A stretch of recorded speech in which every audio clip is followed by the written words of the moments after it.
오늘 함께 읽을 하나님의 말씀은 신약성경 로마서입니다. 신약성경 로마서 5장 18절에서부터 21절입니다. 제가 가진 성경은 신약성경 246페이지입니다. 5장 18절부터입니다. 다 찾으셨어요? 자, 같이 읽도록 하겠습니다. 그런즉 한 범죄로 많은 사람이 정죄에 이른 것 같이 한 의로운 행위로 말미암아 많은 사람이 의롭다 하심을 받아 생명에 이르렀느니라. 한 사람이 순종하지 아니함으로 많은 사람이 죄인 된 것 같이 한 사람이 순종함으로 많은 사람이 의인이 되리라. 율법이 들어온 것은 범죄를 더하게 하려 함이라. 그러나 죄가 더한 것에 은혜가 더욱 넘쳤나니 이는 죄가 사망 안에서 왕노릇한 것 같이 은혜도 또한 의로 말미암아 왕노릇하여 우리 주 예수 그리스도로 말미암아 영생에 이르게 하려 함이라. 오늘은 지난번에 이어서 로마서 강해 설교를 이어나가고 있는 것입니다. 사람들은 누구나 이런 생각을 합니다. 내가 마음만 먹으면 선하게 살 수 있어 라고 생각합니다. 그래서 내가 굳이 신이라는 존재를 믿지 않아도, 신앙을 가지고 있지 않아도 내 노력 여하에 따라서 의인이 될 수 있다, 의롭게 살 수 있다, 그런 낙관적인 생각을 하고 삽니다. 그런데 우리가 지난번에 살펴본 바와 같이 인간은 끊임없이 하나님이 주신 이 지능을 가지고 과학을 엄청 발전시켜 왔습니다. 심지어 우리가 바라보기만 했던 달나라까지 사람이 직접 도착을 했어요. 그리고 달을 걸었습니다. 제가 중학교 2학년 때 그런 역사적인 과학적 발견이 있었죠. 그들도 인간은 계속 과학기술을 발전해서 지금은 화성에 갈 준비를 하고 있습니다. 여러분, 인간의 지성이 굉장하죠. 과학의 발전이 대단하죠. 인간이 대단한 존재인 것 같습니다. 그런데 정말 안타깝게도 인간들은 이런 뛰어난 과학과 높은 지성을 인류의 행복과 선과 번영을 위해서 쓰는 것보다는 무기를 개발해서 엄청난 살상을 저지르고 있습니다. 우리가 20세기에 일어났던 2차 세계대전이 있지 않습니까? 2차 세계대전에 죽은 사람만 약 몇만 명이나 되신 줄 알아요? 5천만 명 이상입니다. 그 사람이 죽었다면 다치고 고아가 되고 평생을 자기로 사는 사람들까지 하면 얼마나 많은 사람이 이 비극을 당했겠습니까? 그러죠. 그런 불행이 다시는 반복될 것 같지 않았지만 지금도 전쟁은 여전히 일어나고 있습니다. 우리가 마치 어린 학생들이 게임 놀이를 하듯이 지금 실시간으로 전부 중계를 통해서 보고 있죠. 어떤 전쟁이에요? 러시아와 우크라이나 전쟁입니다. 이제 수천 킬로를 미사일이 날아가요. 전에는 군인이 총을 들고 가서 싸웠다면 지금은 갈 필요도 없는 거예요. 수천 킬로 밖에서 막 미사일이 날아가요. 근데 이 미사일 한 발이 수십억 원입니다, 여러분. 그러면 며칠에 퍼부은 미사일이면 수천억 원입니다. 여러분, 이 많은 돈들이 인간의 번영과 행복으로 해서 쓰여진다면 얼마나 좋겠습니까? 그죠? 근데 왜 인간들은 이렇게 어리석은 짓을 계속하고 있을까요? 근데 이것은 과학이 발전된 나라만 이런 무기를 사용하는 게 아니에요. 더 큰 비극은 과학 문명이 아주 발전되지 않은 아프리카 같은 데서도 무기를 구입해가지고 내전이 끊임없이 일어나요. 아프리카 내전은 여러분 비참합니다. 내전은 자기들 나라들끼리 싸우는 거니까 보도가 크게 안 되지만 정말 비참합니다. 그리고 이 강대국들이 가지고 있는 이제 무시무시한 폭탄, 미사일에 실어서 대량 살상을 할 수 있는 폭탄 이름이 뭐예요? 핵폭탄이에요. 여러분, 핵폭탄 하나면 서울을 한 발에 순식간에 초토화시켜버릴 수 있어요. 전쟁 대비할 시간도 없어요. 누군가가 한 발을 쏘면 그걸 막기 위해서 전부 다 버튼을 누르면 지구는 끝이 나는 거예요. 근데 지금 인류가 가지고 있는 핵폭탄의 수가 약 소련이 6,000발, 미국이 5,000발, 기타 나라들이 지금 10,000발 이상의 핵폭탄이 있어. 한 발만 터져도 여러분 수도권 주변에 서울은 물론이고 초토화돼 버려요. 그래서 여러분 뉴스를 가만히 봐보세요. 전쟁이 일어나고 막 긴장될 때는 세계 정상들, 핵폭탄을 가지고 있는 미국과 러시아 같은 정상들이 움직일 때는 누가 큰 가방을 들고 옆에 따라다닙니다. 그 가방이 뭔지 알아요? 핵폭탄을 누를 수 있는 비밀 코드가 있는 그 대통령만 누를 수 있는 핵폭탄 키예요. 그걸 들고 다녀. 여러분, 인간이 행복하게 사는 것 같아요? 아주 긴장을 하고 불행한 가운데 사는 것 같아요? 우리가 전쟁을 안 당하고 직접 우리한테 피해가 없으니까 그렇죠. 직접 전쟁 피해를 당하는 나라들은 얼마나 여러분 불행하게 살겠습니까? 군인만 죽어요? 아니에요. 어린아이들, 여자들, 노약자들 가리지 않아요. 우리나라도 6.25 때 그런 일을 당했죠. 6.25 때 그런 일을 당해갖고 처음으로 이 조선이라는 나라가 전 세계에 알려졌어요. 그래갖고 우리 그 아이들이 깡통 들고 밥 얻어먹는 거, 미군한테 쪼꼬리 주라고 막 그런 거 거의 전부 사진에 찍어서 전 세계로 퍼졌어요. 그래서 지금도 우리나라가 엄청나게 가난한 나라라고 알고 있어요.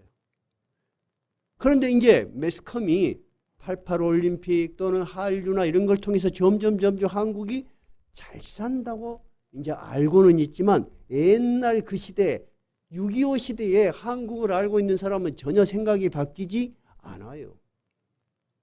제가 드리고 싶은 말은 여러분, 그러면 인간이 스스로 선과 악을 구별해서 선하게 살 수 있을 거라고 생각은 했는데 현실은 그렇게 되는 거예요? 안 되는 거예요? 그러면 인간이 그렇게 높은 지성을 가지고 선택할 수 있고 서로 회담을 통해서도 문제를 해결할 수 있을 것 같은데 도저히 안 되는 이 악의 뿌리는 어떻게 시작되었을까요? 그러면 인간은 이 악에서 도저히 빠져나올 수 있는 길이 없을까요? 하는 것을 오늘 본문이 이야기를 하고 있는 거예요. 그래서 로마서 5장 그리고 지난주 했던 12절부터 21절까지는 인간이 가진 그 악의 근원이 어디에 있는가를 우리에게 이야기하면서 또한 이 악으로부터 우리가 벗어날 수 있는 근원적인 구원에 대해서 이야기를 하고 있는 거예요. 근데 오늘 여러분이 5장 18절부터 읽으니까 무슨 말인지 언뜻 정리가 안 될 수 있을 것 같아요. 그러면 한번 본문으로 돌아가 봅시다. 18절 한번 봐봅시다. 18절 한번 읽어봐요. 그런즉 한 범죄로 많은 사람이 정죄에 이른 것 같이 한 의로운 행위로 말미암아 많은 사람이 의롭다 하심을 받아 생명에 이르렀느니라. 이 말이 나오거든요. 무슨 말이냐면 한 사람이 어떤 범죄로 모든 인류가 죄악에 빠져버렸다는 거예요. 이 한 사람이 누굴까요? 아담이에요. 하나님께서 최초로 만든 사람 아담이에요. 아담이라는 말은 그 사람의 고유명사, 우리와 같은 이름이기도 하고 그 뜻이 사람이라는 뜻이에요. 인류의 최초의 사람 아담을 만드셨어요. 근데 모든 피조물은 그냥 말씀으로 만드셨는데 이 사람을 만들 때는 하나님이 최고의 정성을 기울이셨어요. 흙으로 만드시고 직접 코에 하나님의 생기를 불어넣으셨어요. 하나님이 인간만이 가질 수 있는 하나님과 닮은 영혼을 불어넣으신 거예요. 그리고 무한한 자유와 풍부를 허락하셨어요. 근데 딱 한 가지만 하지 마라 명령했어요. 그게 뭐예요? 그것도 에덴 동산 한가운데 잘 보이는 선악을 알게 하는 나무의 열매는 먹지 마라. 먹는 날에는 네가 정령 죽으리라. 그래서 아담과 하와는 에덴 동산에서 뭐든지 즐길 수 있었어. 근데 왜 이 선악을 알게 하는 나무가 필요했을까? 이 아담과 하와가 다니다가 선악을 알게 하는 나무, 그 선악과를 보면 뭔 생각이 나요? 아, 하나님 생각이 나는 거야. 그러면서 하나님이 하지 마라 그랬지. 하나님을 인식하게 하고, 둘째는 우리는 모든 걸 누릴 수 있는 존재 같지만은 하나님의 명령 아래에 있는 피조물이라는 것을 우리로 하여금 인식하게 하신 거예요. 근데 사탄이 아담과 하와를 유혹하죠. 하와에게 유혹해요. 야, 이거 먹어도 죽지 않는다. 두 번째는 이거를 먹으면 눈이 밝아진다. 그래서 네가 스스로 선과 악을 구분할 수 있어. 근데 하나님이 자기만이 할 수 있는 선과 악을 구별하는 일을 너도 할까 봐 못 먹게 하는 거야. 하나님이 네가 그거를 먹고 하나님처럼 높은 존재가 될까 봐 못 먹게 하는 거야. 거짓말을 했어요.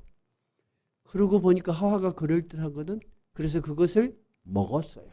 그리고 남편도 줬어요. 그런데 그들에게 변화가 일어났어요. 어떤 변화가 일어났어요? 서로가 전에 보이지 않던 부끄러움을 느끼기 시작했어요. 사람과 사람 사이에 거리감이 생긴 거예요. 두 번째는 하나님이 무서웠어요. 전에는 하나님이 굉장히 가까운 존재였어요. 하나님이 발자국 소리만 들리면 굉장히 좋았을 거예요. 우리도 그러죠. 아이들이 엄마 아빠 모르게 말 안 듣고 집에서 뭐 귀한 그릇을 하나 깼어. 근데 깼어. 엄마 발자국, 아빠 발자국 소리가 나면 어때? 숨어 안 숨어? 숨지. 자기도 모르게. 이들이 하나님께 반항하고 하나님을 거부하고 하나님을 무시함으로 생긴 것은 하나님이 무서워진 거예요. 하나님이 싫어진 거예요. 그래서 숨어버려요. 근데 하나님께서 불러요 아담을. 아담아, 네가 어디에 있느냐? 그러니까 아담이 뭐라고 해요? 내가 하나님이 무서워서 숨었나이다. 내가 벌거벗고 하나님이 무서워서 숨었나이다. 누가 너희에게 벌거벗은 것을 말하였느냐? 그러면서 하나님께서 이 하나님의 명령을 거부하고 하나님을 의심했던 이들을 에덴 동산에서 쫓아내죠. 이것이 인간의 고통의 비극이 된 거예요. 그래서 오늘 성경 말씀처럼 한 범죄로 어떤 사람이 많은 사람이 정죄에 이르렀다는 것은 죄인이 된 신분이 되어버렸다는 거예요. 우리는 개개인의 도덕성의 문제일 수도 있지만 더 크게는 하나님을 떠난 모든 사람은 어디에 빠져 있는 거라고요? 정죄에. 이미 죄인으로 선언이 된 거예요. 거기서 빠져나올 길이 없는 거예요, 여러분. 만약에 있다면 하나님이 왜 필요해요? 예수 그리스도의 십자가의 죽음이 왜 필요하겠어요, 여러분? 그래서 여러분은 이것을 이해하시고 하나의 결론으로 가지셔야 돼요. 우리는 때로는 선하게 살고 싶지만 우리의 능력으로는 우리가 죄를 짓지 않을 수 있는 의인이 될 수 없다는 거예요. 우리는 존재론적으로 죄인이야, 하나님 앞에. 그런데 거기서 벗어날 길을 하나님이 우리에게 이야기하시는 거죠. 18절 한 구절 봐봐요. 그랬는데 중간에 한 의로운 행위로 말미암아 많은 사람이 의롭다 하심을 받아 생명에 이르렀느니라. 또 이 하나님께 불순종했던 아담과는 다르게 하나님이 하신 모든 명령을 순종해서 의로운 사람이 될 수 있는 길을 여신 분 누구? 예수 그리스도에 대해서 이야기하는 거예요. 11절, 12절 앞부분은 예수 그리스도의 이름이 명확하게 나오는데 오늘은 연결되는 부분이니까 우리가 여기서 예수 그리스도의 이름을 명확하게 볼 수 없지만은 분명히 한 의로운 행위로 말마, 즉 예수 그리스도의 대속의 십자가의 죽음으로 말미암아 우리가 의롭다 하심을 받아 생명에 이르렀느니라. 지금 이것이 오늘 18절 누구하고 누구를 비교하는 거예요? 첫사람 아담, 모든 인류의 대표 아담과 하나님이 보내신 새로운 사람 누구? 예수 그리스도요. 아담은 하나님을 거부하고 명령을 순종하지 않고 반역을 했어. 그런데 예수님은 끝까지 하나님이 우리에게 자기 자신에게 주신 명령을 순종했어요. 어떻게 순종하셨어요? 십자가에 우리를 대신해서 우리가 받을 모든 벌을 대신해서 하나님께서 자기 아들에게 벌을 내리신 거예요. 우리를 위해서 십자가에서 죽으신 거예요. 근데 우리는 그냥 말로 예수님 믿으면 하나님 나라 간다.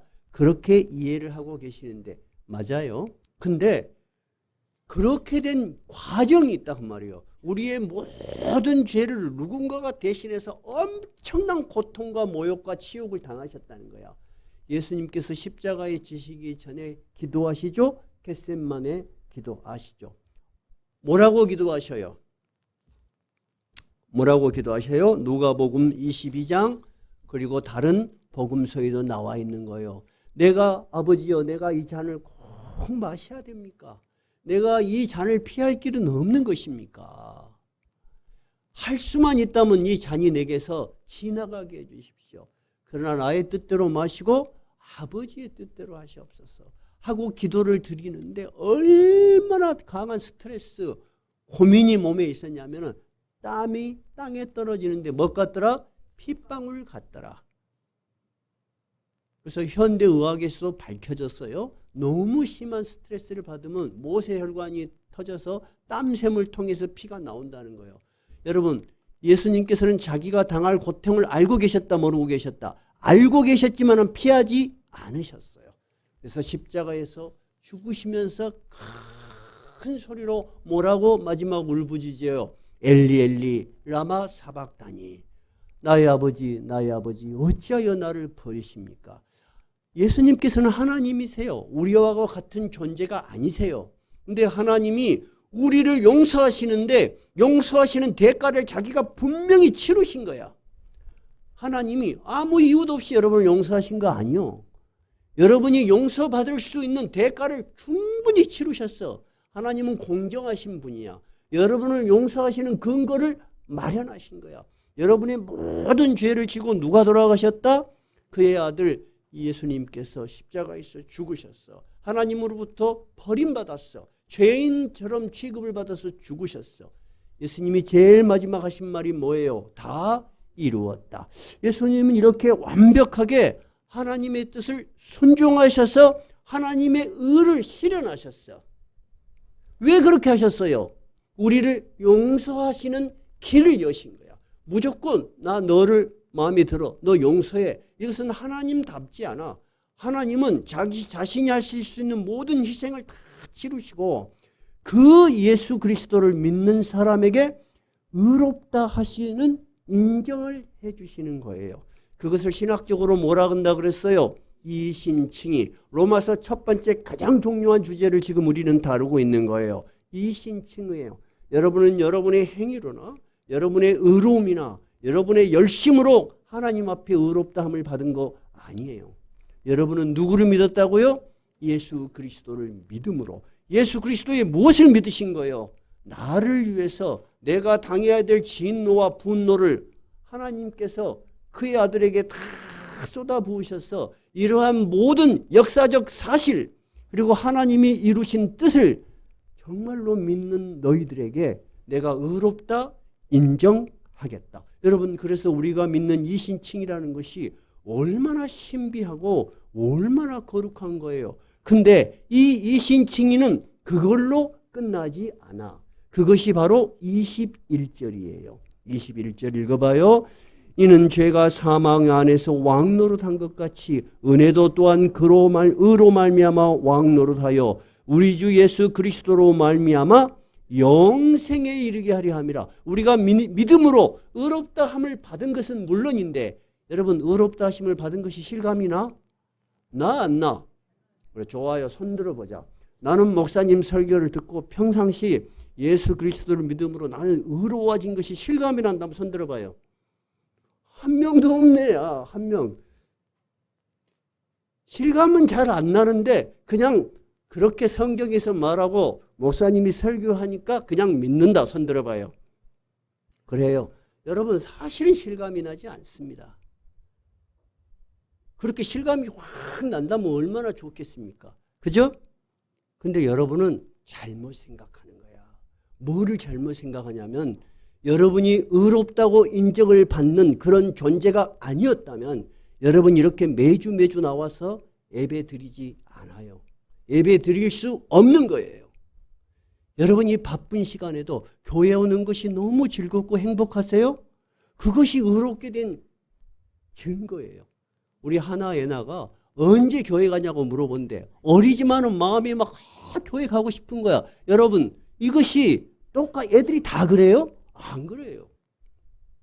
안 그래요. 절대 그렇지 않습니다. 여러분이 진정으로 성령에 거듭나지 않았을 때는 부모가 교회 가자는 말이 좋았어요? 약간 짜증났어요?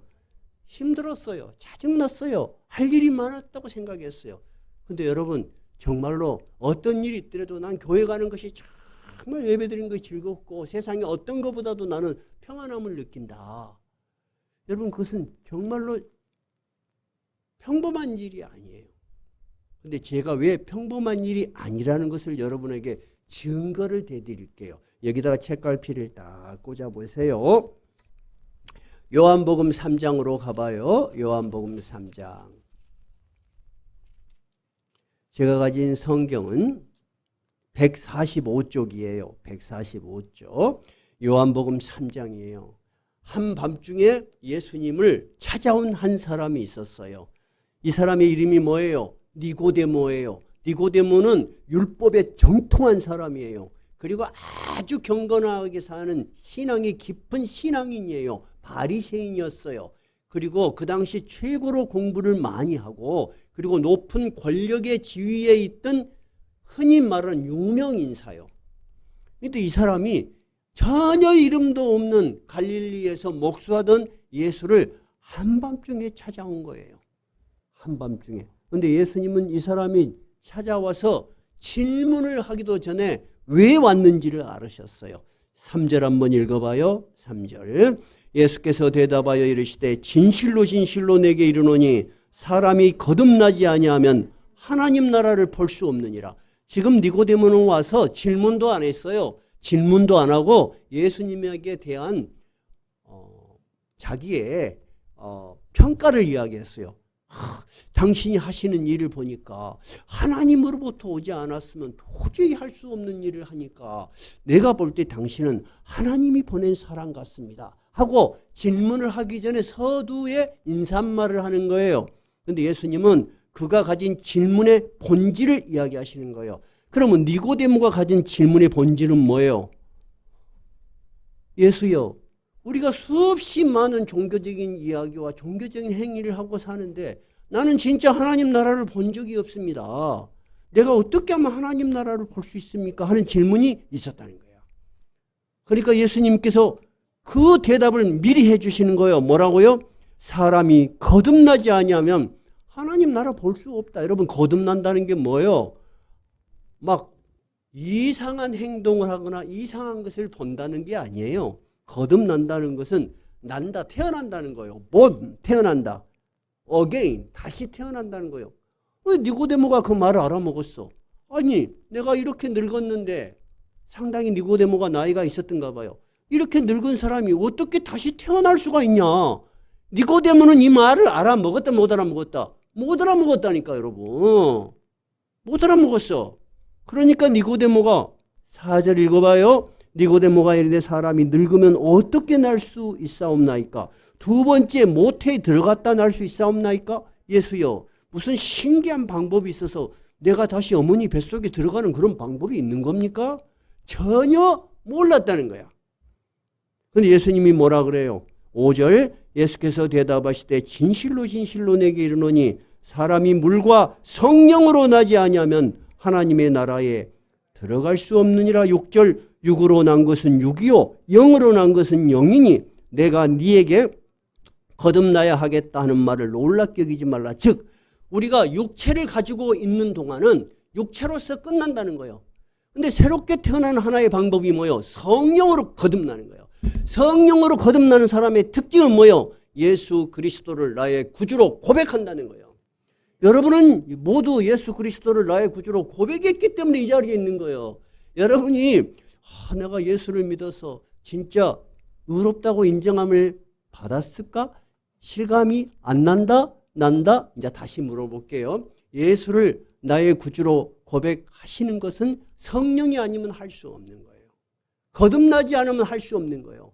여러분 이렇게 수십 년의 신앙생활을 해오셨어. 왜? 여러분 안에 새로운 영이 있기 때문이에요. 새로운 영이 없다면 여러분 이 귀한 시간에 무엇 났다고 남들은 즐겁게 여행 다니고 즐겁게 자기 돈 쓰고 아무렇게나 살아도 여러분 자기가 선하다고 생각하는데 여러분이 어떤 잘못이 있길래 나는 죄인입니다 하고 그렇게 기도하겠어요. 이해를 할 수 없는 거예요. 니고데모도 다시 태어난다는 걸 이해했다 못했다? 못했다니까요. 우리나라에 유명한 심리학 박사가 있어요. 그분이 심리학을 대중화시키는데 큰 공이 있는 1세대예요. 이시영 박사라고 아세요? 네, 이시영 박사가 심리학 교수로서는 심리학을 대중화시킨 아주 알려진 분이요. 그런데 이분이 자기 아내를 도대체 이해 못하는 부분이 있어. 나는 그 이야기를 듣고 여러분 심리학 박사는 여러분의 심리에 대해서 어때? 굉장히 해박한 사람이지요. 근데 자기 아내가 이해가 안 된대. 왜 이해가 안 되냐면 자기가 볼 때는 아내는 참 착하대. 그리고 교수 부인이 뭔 돈이 궁하겠어요? 어디 가서 뭐 나쁜 짓을 하겠어요? 이미 남편이 매스컴에 알려져 있는데. 근데 이분이 신앙심이 아주 깊은가 봐. 그래서 새벽에 다 보면 아침에 일어나서 부인이 하나님 이 죄인을 구원해 주셔서 감사합니다. 우리 집사람이 왜 자기를 죄인이라 하는지 이해가 안 된다는 거야. 성령으로 거듭나지 아니하면 여러분 절대 이해할 수 없는 거야. 여러분 이해되셔요? 정말로 이해되셔요? 어디 좋아요. 나는 이제 목사님 이야기를 듣고 보니까 좀 이해가 된다. 한번 손 들어봐요. 와 이제 우리 하랑이도 다 손 들었어요.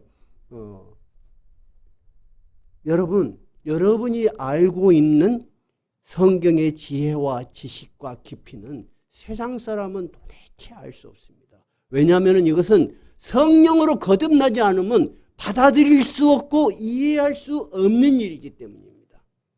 근데 그렇게 된 사람과 전혀 그렇게 되지 않은 사람의 마지막은 어때요? 완벽하게 다른 거예요. 한 사람은 어때요? 육에 속한 사람은 그 육체로 끝나는 거예요.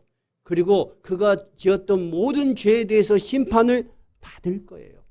근데 예수 그리스도를 믿어서 나의 모든 허물과 나의 모든 잘못을 예수님이 나를 위해서 십자가에서 죽으시고 내가 그것을 믿음으로 하나님께 용서받았다는 우리는 어디에 이르는 거예요? 심판과 사망에 이르지 않고 어디요? 생명에 이르느니라. 이것이 오늘 설교의 제목이에요. 설교가 제목이 뭐예요? 찾아봐요. 뭐라고 돼 있나요? 영생에 이르느니라. 여러분 이걸 믿으세요? 그러면 우리가 이것을 너무 학문적이고 학술적으로만 논하지 말고 우리 지난 한 주간에 있었던 일을 저는 한번 되돌이켜 보고 싶어요. 다시 그러면 로마서로 가봐요. 로마서 이제 펴놓고 보십시다. 오늘 저희 교회에 또 우리 정창열 집사님 그리고 또 부인 집사님이 같이 오셨어요. 제가 갑자기 부고를 받았습니다. 우리 정창영 집사님이 어머님이 돌아가셨다 그래서 평상시 제가 가깝게 여기고 마음으로도 가깝게 여기고 또 늘 가깝게 생각하는 분이어서 우리 장로님 몇 분과 갔어요. 그런데 어머니가 89세야. 89세 성함이 정순남 씨요. 여러분 89세면 이 세상에서 충분히 살으셨어요? 안 살으셨어요? 살으셨어요. 근데 지병이 있었던 것이 아니고 장독도에 올라가서 일하다가 어떻게 뒤로 넘어지셔서 바로 돌아가신 거예요. 얼마나 허망하겠어요. 그죠? 저도 어머니의 세 번째 아들인데 우리 정창렬 집사님도 셋째 아들이요. 그래서 저는 제 심정하고 비슷할 것 같았어요. 그래서 제가 위로의 말씀을 드렸더니 많이 위로된다고 하세요. 그래도 아쉽고 정말로 안타까운 마음이 많을 거예요. 정 집사님 그렇죠? 두고두고 생각날 거. 나는 지금도 생각나거든요. 20년이 지났는데도 더 생각이 깊이 나. 참 신기해요. 근데 이야기를 들어보니까 남자들이 더 심하다 그래. 여자들은 조금 더 낫다 그래. 근데 여러분, 그 어머님을 그래도 내 마음속에서 아픔이 아니고 정말 즐거움으로 떠나보낼 수 있는 가장 하나의 길은 뭐예요? 우리 어머님은 예수 믿고 구원받아 하나님의 나라에 계신다는 거예요. 근데 어머니가 집사님이시고 오래전에 예수를 믿었어. 형제가 셋인데 내가 다 몰라요. 세 분 다 아주 신앙생활을 열심히 하셔요. 여러분 복 받은 거예요? 안 받은 거예요? 여러분 예수를 믿는 것은 복 받는 비결이에요. 복 받는 비결. 근데 살아있을 때는 못 느낄 수가 있어. 근데 하나님이 이 예수를 믿는 것은 우리 노력이나 우리의 선택에 의해서 되는 것이 아니고 하나님의 은혜에 의해서 하나님의 선물이라고 했어요. 예수 믿는 것은 따라해 보세요. 하나님의 은혜에 의한 하나님의 선물이다. 여러분은 하나님의 선물을 받은 거예요. 여러분 선물의 뜻이 뭐예요? 아무 조건 없이 그냥 주는 거죠. 은혜의 뜻은 뭐예요? 값없이 받는 선물이에요. 같은 말이에요. 우리는 나의 공로가 아니고 어떻게 시작됐는지 모르지만은 그 하나님이 은혜를 주셨어. 근데 이 은혜를 주셔서 예수 믿는 방법은 다양해. 우리가 하나의 방법으로만 오지 않아. 오늘 정창열 집사님 어머님께서는 살아계셔서 일찍이 예수를 믿으셨고 자녀들도 예수 믿는 복을 주신 거죠. 그러니까 정창열 집사님은 어머니에 대한 그리움이 있을 때보다 차라리 요양원에 수십 년 누워 계신 것보다 하나님 나라에 영원한 생명의 나라에 가 있다는 것을 생각하면 분명히 위로가 되실 거예요. 둘째는 우리 박미영 권사님 이야기를 안 할 수가 없어요. 이것은 허락받고 이야기하는 거예요. 박미영 권사님이 오빠가 광주에 계신데 돌아가셨어. 근데 결혼 안 하시고 암으로 오래 아프셨어. 그래서 이제 조문을 가는데 제가 우리 교회 또 권사님이니까 전라도권 외 정도는 가는 게 A겠죠? 제가 가려고 했더니 그냥 결혼도 안 하시고 혼자 사셔서 그냥 가족들과 조용하게 가족장으로 오고 또 친척분이 목사님이 계셔서 집례를 해 주신다 그래서 얼마나 고마운지 몰라. 그래서 갔다 오셨는데도 가만히 보니까 눈도 크잖아. 슬픔이 눈에 가득해. 피아노로 반주를 하는데 막 슬퍼. 이런 거 피아노 반주자가 즐겁게 피아노 반주를 해야 될 건데 아직도 저리 왜 슬플까? 그리고 차를 한 잔 마시면서 위로의 이야기를 했어요.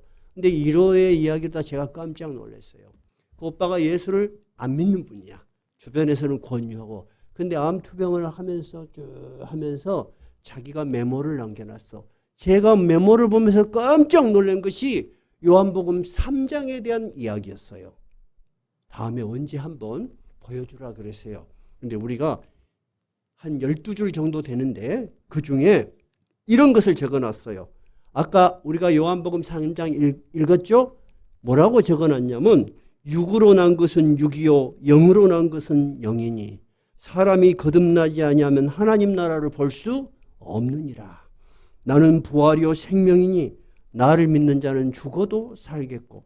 니고데모는 이 말을 이해했다 못했다? 못했다니까. 근데 돌아가신 박영철 씨는 죽는 순간에 병상에서 이것을 심령으로 그의 영혼으로 이해했다는 거예요. 여러분 그렇지 않으면 그 깨알 같은 것을 또박또박 거기다 써놓을 이유가 뭐가 있겠어요. 요한복음 3장을 다 차례대로 적은 것도 아니에요. 순서적으로. 나는 그거를 보는 순간에 막 감동이 왔어요. 감동이. 그래서 내가 이 설교는 꼭 한번 해야 되겠다. 근데 이게 저작권이 있어. 그래서 내가 박미영 권사한테 허락을 맡았어요. 여러분 하나님께서 은혜를 주시는 방법은 다양하다는 말을 저는 하고 싶은 거예요. 우리 박미영 권사님 또 우리 박미의 또 동생이 있잖아요. 얼마나 오빠를 위해서 기도했겠어요. 주변에 있는 분들이 얼마나 병상에 있는 분을 위해서 같이 권면하고 기도했겠어요. 하나님의 은혜는 그가 병상에 있을 때 찾아오셔서 그의 영혼의 눈을 뜨게 하신 거야. 그리고 하나님의 선물을 보게 하신 거야. 영원한 생명이 있는 나라를 그는 바라본 거야. 그리고 돌아가신 거야. 여러분 병상에 계속 더 있는 게 좋겠어요? 아니면은 영원한 생명이 있는 하나님의 나라로 들어가는 게 낫겠어요? 후자죠. 저는 문득문득 어머님 생각이 날 때 이렇게 소리를 냅니다. 어머님, 하나님 나라에 계시니까 참 좋죠.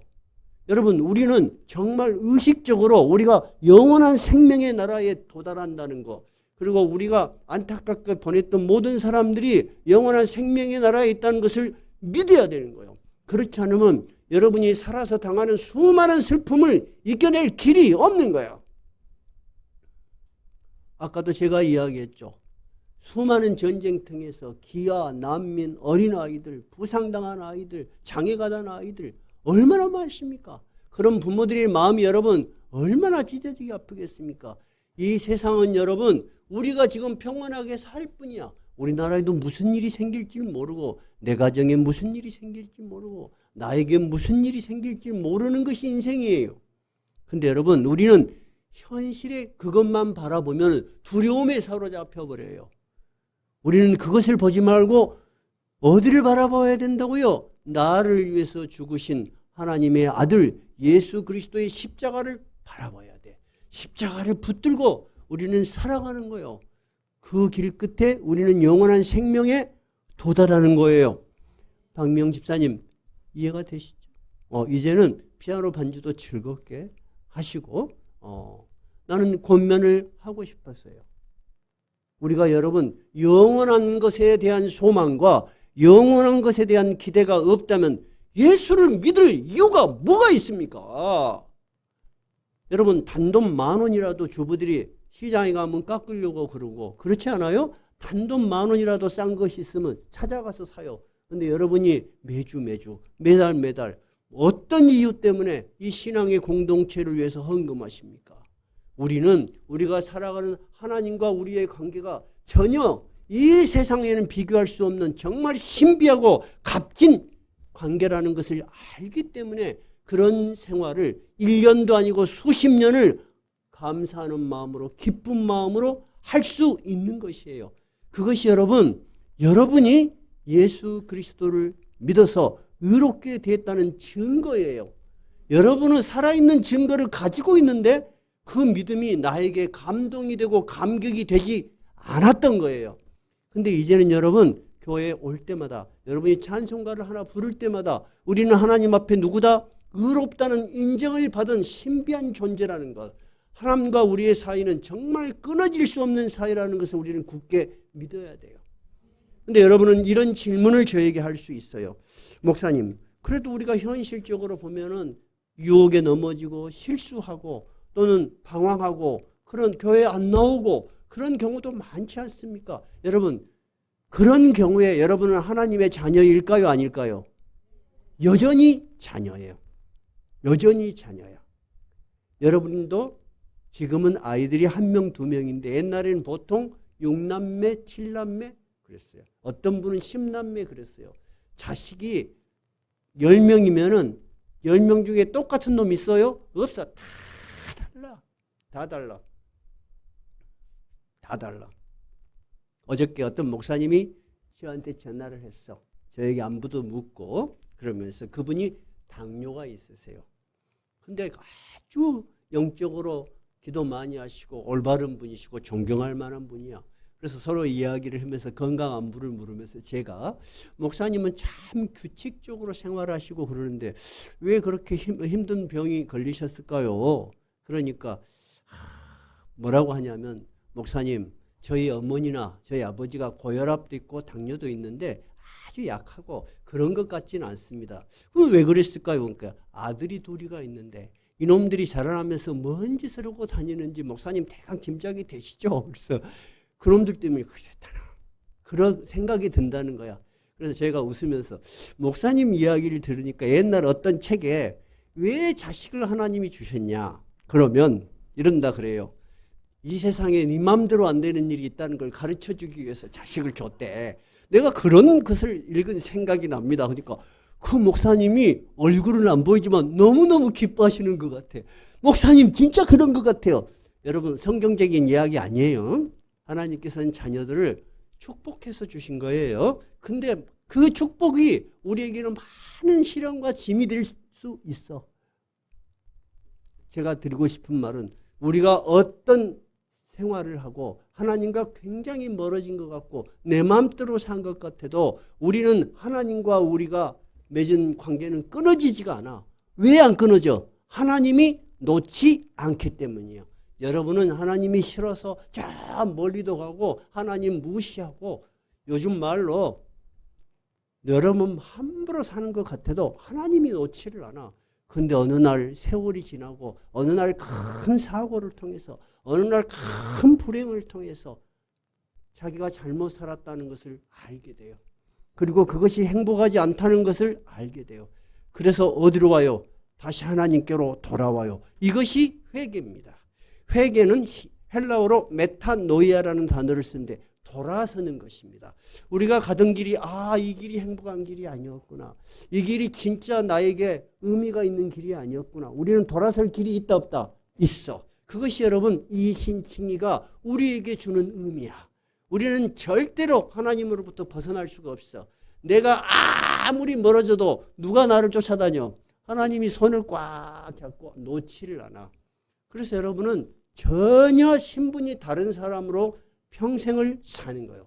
저는 그런 경험들이 있어요. 저에게도 있고 제가 목회하면서도 여러 번 경험했어요. 마지막에 하나님께 돌아오시는 분들을 많이 봤어요. 근데 그때 얼마나 목회자로서 보람과 정말 감사가 한지 몰라요. 이분이 마지막에 내가 50년 동안이나 하나님을 멀리 했는데 마지막에는 목사님 기도하고 하나님 나라에 가고 싶습니다. 그런 일도 있었어요. 여러분, 우리는 이제 새로운 존재예요.